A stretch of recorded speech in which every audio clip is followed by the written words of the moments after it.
Bonjour et bienvenue sur votre chaîne SPTP Channel. Aujourd'hui, on va voir ensemble les points à voir et à contrôler sur chantier.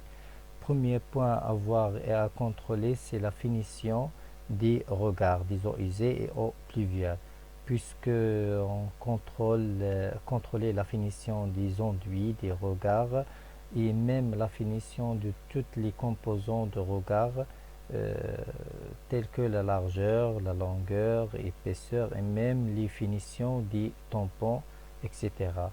Et deuxième point à contrôler que les buses des eaux usées et eaux pluviales sont en bon état. Il ne contient ni fissures ni casse. Franchement, il y a deux méthodes selon les cas. Premier cas, lorsqu'on n'a pas encore fait le remblai, le buse, dans ce cas, on fait remplir le buse en fumée de carton ou bien en fumée de plastique.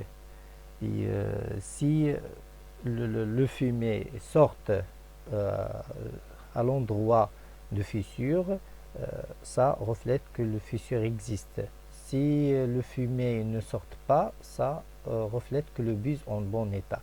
Le deuxième cas, lorsqu'on a le remblai sur le buse est fait. Dans ce cas, on fait remplir le buse par un eau colorée, par un colorant alimentaire ou n'importe. Euh, on fait une marque sur le regard juste au niveau d'eau.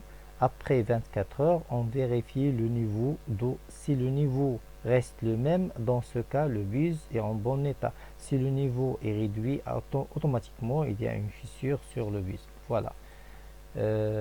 Troisième point à contrôler en assainissement du bâtiment, c'est le code fil d'eau pour les collecteurs des eaux usées et eaux pluviales, puisque la cote de départ de fil d'eau de même tronçon de buse doit être moins que la cote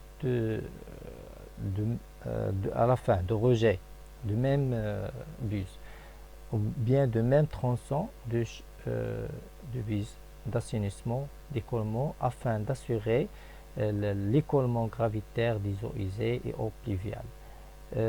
Quatrième point à contrôler, on demande des essais d'écrasement des buses afin d'assurer que les buses sont en bon état avant de poser les buses sur les tronçons, plutôt sur les tranchées. Cinquième point à contrôler en assainissement du bâtiment, que le réseau d'assainissement posé doivent être conformes au plan des eaux usées et eaux pluviales. Et ça, d'une part.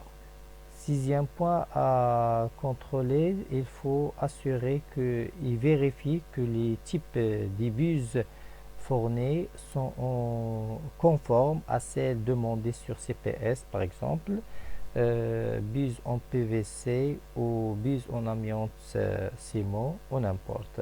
Septième point à voir et à contrôler, c'est l'étanchéité des regards, puisque